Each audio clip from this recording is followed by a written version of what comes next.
Hello friends, welcome to the study portal. Study portal में आप सबका स्वागत है। आज की वीडियो में हम करेंगे दोस्तों 14-15 फरवरी के करंट अफेयर के एमसीक्यूज। यदि आप कोई भी स्टूडेंट एम्स सीआरई एग्जाम की प्रिपरेशन कर रहे हैं तो आपके एग्जाम पॉइंट ऑफ व्यू से इंपॉर्टेंट एमसीक्यूज है, आपके जनरल नॉलेज के पार्ट को कवर करेंगे। इसके अलावा यदि किसी और कॉम्पिटिटिव एग्जाम की आप प्रिपरेशन कर रहे हैं तो उसके लिए भी इंपॉर्टेंट एमसीक्यूज रहेंगे जो कि आपकी जीके को इंप्रूव करेंगे। साथ ही में एक बार वीडियो स्टार्ट करने से पहले आपको रिमाइंड करा देती हूँ, इन सभी सोशल साइट्स के थ्रू आप हमारे साथ जुड़ सकते हैं, चाहे वो इंस्टाग्राम हो, व्हाट्सएप हो, टेलीग्राम या फिर फेसबुक ग्रुप हो।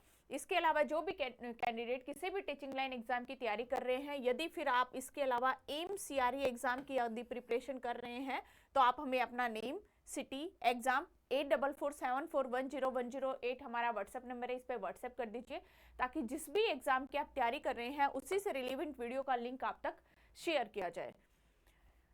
जो स्टूडेंट हमारे साथ क्लास ज्वाइन करना चाहते हैं वही हमारी ऐप को डाउनलोड करें। स्टडी पोर्टल एकेडमी ऐप है। ऐप को डाउनलोड करने का लिंक एंड्रॉइड यूजर्स इस लिंक के थ्रू एंड आईफोन यूजर्स इस लिंक के थ्रू ऐप को डाउनलोड करेंगे। ऐप के ऊपर आपको कोर्स मिलेगा, रिकॉर्डेड बैच भी अवेलेबल है एमसीआरई का, और टेस्ट सीरीज भी एमसीआरई की ऐप पर ही अवेलेबल है। देखते हैं अपना फर्स्ट क्वेश्चन। सबसे पहले है, BrahMos NG missiles is jointly developed by Indian and which country. यानी ब्रह्मोस एनजी मिसाइल जो है वो भारत और किस और देश के द्वारा संयुक्त रूप से विकसित की गई। दूसरा, और कौन सा कंट्री शामिल है भारत के साथ? रशिया या फिर चाइना या फिर ऑस्ट्रेलिया या फिर जापान। आप अपने करेक्ट ऑप्शन जो है वो मुझे कमेंट्स बॉक्स में कमेंट्स करिए। कौन सा ऑप्शन यहाँ पर राइट रहेगा? ऑप्शन ए, बी, सी या फिर डी। कौन सी कंट्री है भारत के साथ? तो राइट ऑप्शन जो है वो रहेगा आपका रशिया, ए। यानी कि भारत और रशिया ने जो है वो ब्रह्मोस एनजी मिसाइल को एक साथ संयुक्त रूप से विकसित किया है। नेक्स्ट जो क्वेश्चन है, what is the name of the scheme launched by the Anusandhan national research foundation for senior Indian scientist. वरिष्ठ भारतीय वैज्ञानिकों के लिए अनुसंधान राष्ट्रीय अनुसंधान फाउंडेशन के द्वारा की गई योजना का नाम क्या है? यानी कि कौन सी योजना करी जिसका नेम या तो जेसी बोस ग्रांट स्कीम है, या फिर इंस्पायर फेलोशिप स्कीम है, या फिर रमन रिसर्च फेलोशिप स्कीम है, या फिर शांति स्वरूप भटनागर फेलोशिप स्कीम है।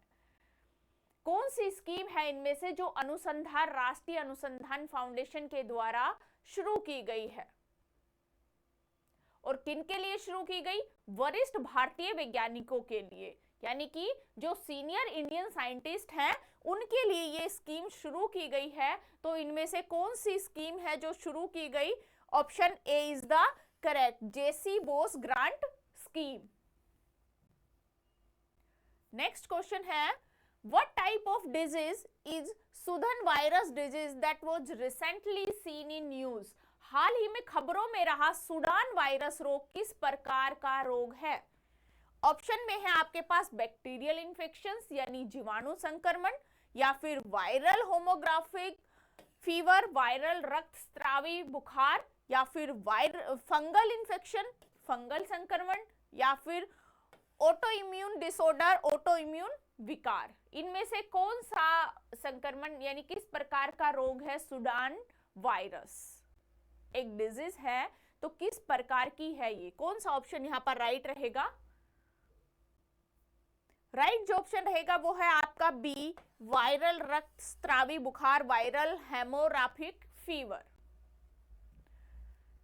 नेक्स्ट क्वेश्चन है, Jotham नापत has been elected as a prime minister of which country in February 2025।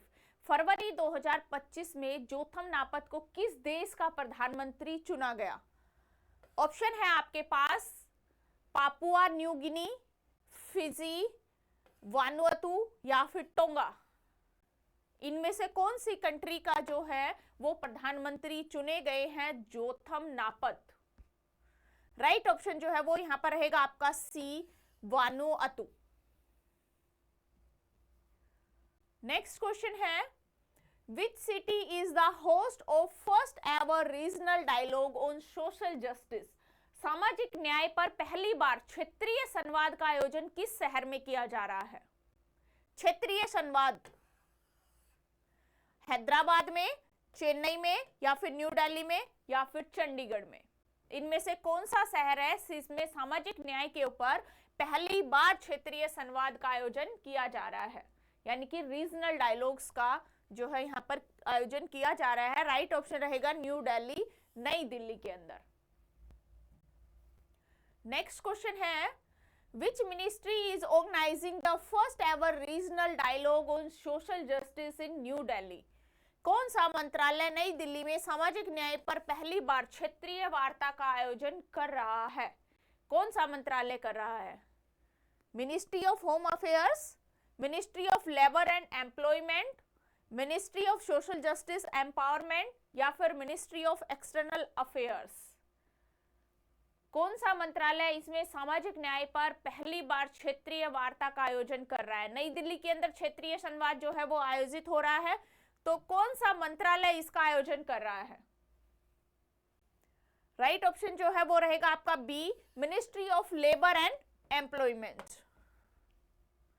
Next question है, where was the international women's conference recently inaugurated? हाल ही में अंतरराष्ट्रीय महिला सम्मेलन का उद्घाटन कहां पर किया गया? दिल्ली में किया गया, मुंबई, बेंगलुरु, या फिर चेन्नई?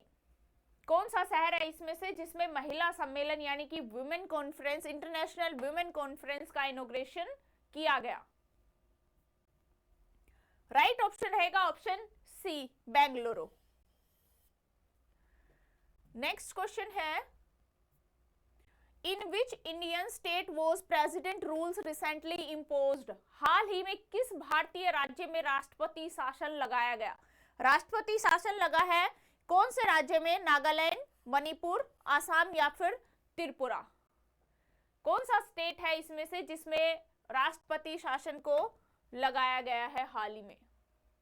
कमेंट्स करिए कौन सा ऑप्शन राइट है, ए, बी, सी, या फिर डी? राइट ऑप्शन रहेगा आपका बी, मणिपुर, यानी कि मणिपुर में राष्ट्रपति शासन लगाया गया है। नेक्स्ट क्वेश्चन है, व्हाट इज द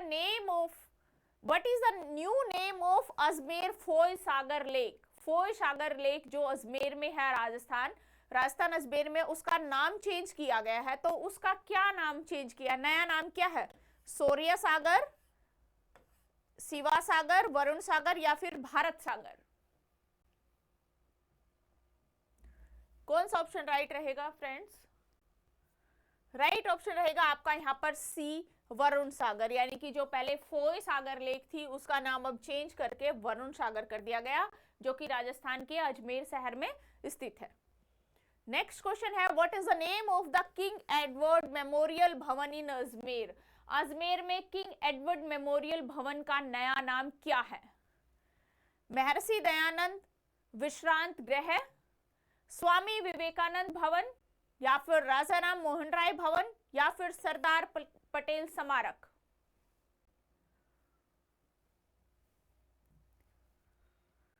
क्या नाम चेंज किया गया है? किंग एडवर्ड मेमोरियल भवन का न्यू नेम चेंज किया गया है यहाँ पर, जो कि महर्षि दयानंद विश्रांत गृह, अब इसका नाम रख दिया गया। नेक्स्ट क्वेश्चन है, who topped Bloomberg list of Asia richest family? Bloomberg की एशिया के सबसे अमीर परिवारों की सूची में कौन शीर्ष पर है, यानी कि कौन सबसे टॉप पर है? Tata family, Mukesh Ambani and family, या फिर अडानी फैमिली, या फिर सैमसंग फैमिली? ब्लूमबर्ग की एशिया की सबसे अमीर परिवारों की सूची के अंदर आते हैं आपके option B, Mukesh Ambani and family, सबसे टॉप पर।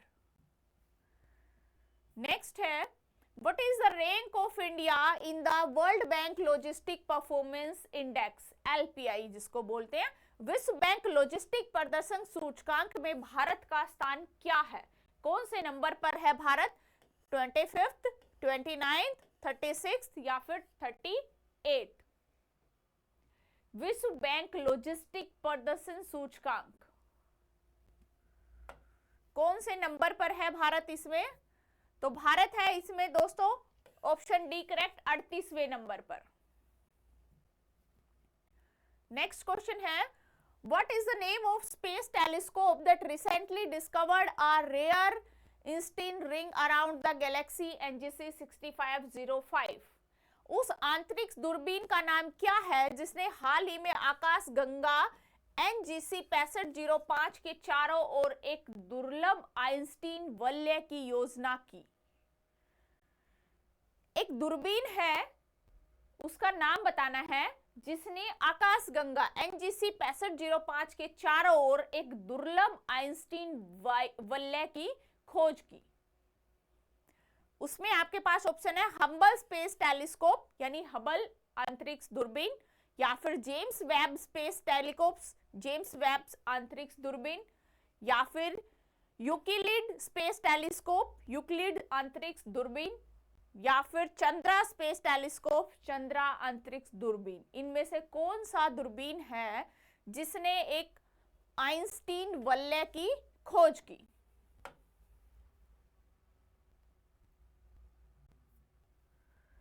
इस दूरबीन का नाम है यूक्लिड स्पेस टेलीस्कोप यानी कि यूक्लिड अंतरिक्ष दूरबीन। नेक्स्ट क्वेश्चन है Which day is observed as World Radio Day? विश्व रेडियो दिवस कब मनाया जाता है? 12 फरवरी, 13 फरवरी, 14 फरवरी या फिर 15 फरवरी? किस दिन हम विश्व रेडियो दिवस को सेलिब्रेट करते हैं? तो राइट ऑप्शन रहेगा आपका बी यानी 13 फरवरी। नेक्स्ट क्वेश्चन है Which state government has launched नोडी बंधन स्कीम? किस राज्य सरकार ने नोडी बंधन योजना की शुरुआत की? वेस्ट बंगाल, केरला, बिहार या फिर ओडिशा? कौन सी राज्य सरकार ने नोडी बंधन योजना की शुरुआत की? कौन सा ऑप्शन राइट रहेगा, कमेंट्स करिए। राइट ऑप्शन रहेगा West Bengal, option A. Next question है What was the major outcomes of Trump-Putin talks regarding Ukraine? Ukraine के संबंध में ट्रंप पुतिन वार्ता का प्रमुख परिणाम क्या है? US offered military aid to Ukraine यानी कि यूएस ने यूक्रेन को सैन्य सहायता की पेशकश की, या फिर agreement on NATO membership for Ukraine, Ukraine के लिए नाटो सदस्यता पर समझौता, या फिर लेजिटिमेशंस ऑफ रशिया एनेक्सेशंस ऑफ क्रीमिया यानी रूस द्वारा क्रीमिया पर कब्जा करने को वैध बनाना, या फिर formation of a peace keeping force शांति सेना का गठन। क्या चीज है इसमें से जो दोनों के बीच वार्ता का प्रमुख परिणाम है? वार्ता का प्रमुख परिणाम है रूस द्वारा क्रीमिया पर कब्जा करने को वैध बनाना यानी कि legitimizations of Russia annexations of Crimea. Next question है What is the revised eligibility period of US B1 B2 visa interview waivers after COVID-19? COVID-19 के बाद US B1 B2 वीजा साक्षात्कार छूट के लिए संशोधित पात्रता अवधि क्या है? 24 मंथ, 48 मंथ, 12 मंथ या फिर 36 मंथ? कितने महीनों की जो है यहाँ पर पात्रता में अवधि छूट के लिए संशोधित पात्रता छूट की अवधि क्या है? राइट ऑप्शन रहेगा ऑप्शन सी 12 यानी कि 12 महीने। नेक्स्ट क्वेश्चन है under which article of Indian constitution was president rule imposed इन मणिपुर? भारतीय संविधान के किस अनुच्छेद के तहत मणिपुर में राष्ट्रपति शासन लगाया गया? राष्ट्रपति शासन कौन से आर्टिकल के थ्रू स्टेट में लगता है? आर्टिकल 365, आर्टिकल 352 या फिर आर्टिकल 356 या फिर आर्टिकल 360? कौन से आर्टिकल में है जिसमें स्टेट में राष्ट्रपति शासन को लागू किया जाता है? आर्टिकल 356 यानी कि संविधान के अनुच्छेद 356 के अकॉर्डिंग राज्य में राष्ट्रपति शासन को लागू किया जा सकता है। नेक्स्ट क्वेश्चन है what is the Indian current long term ranking of the climate risk index? जलवायु जोखिम सूचकांक CRI 2025 में भारत की वर्तमान दीर्घकालिक रैंकिंग क्या है? 7th रैंक है, 49th रैंक है या फर्स्ट रैंक है या फिर 6th रैंक है? कौन सी रैंक पर है इंडिया? CRI में, यानी कि जलवायु जोखिम सूचकांक। राइट ऑप्शन जो है वो आपका रहेगा डी, 6th रैंक, यानी कि भारत की है यहाँ पर 6ठी रैंक, 6वें नंबर पर है। नेक्स्ट क्वेश्चन है, what major change is proposed in the income tax bill 2025? आयकर विधेयक 2025 में कौन सा बड़ा बदलाव प्रस्तावित है? इंक्रीज इन टैक्स रेट्स, यानी कि कर दरों में वृद्धि करना, या elimination of previous year and assessment year, पिछले वर्ष और मूल्यांकन वर्ष का उन्मूलन, या फिर इंट्रोडक्शन ऑफ वेल्थ टैक्स, संपत्ति का कर की शुरुआत, या फिर exemptions for corporate taxes, corporate करों में छूट। कौन सा ऑप्शन यहाँ पर राइट रहेगा? जो आयकर विधेयक 2025 में कौन सा बड़ा बदलाव प्रस्तावित है? टैक्स के अंदर जो बिग चेंज किया गया है वो है आपका option B, elimination of previous year and assessment year, पिछले वर्ष और मूल्यांकन वर्ष का उन्मूलन करना। तो ये थे फ्रेंड्स आज के इंपॉर्टेंट एमसीक्यूज। आई होप आपको समझ में आए होंगे। धन्यवाद।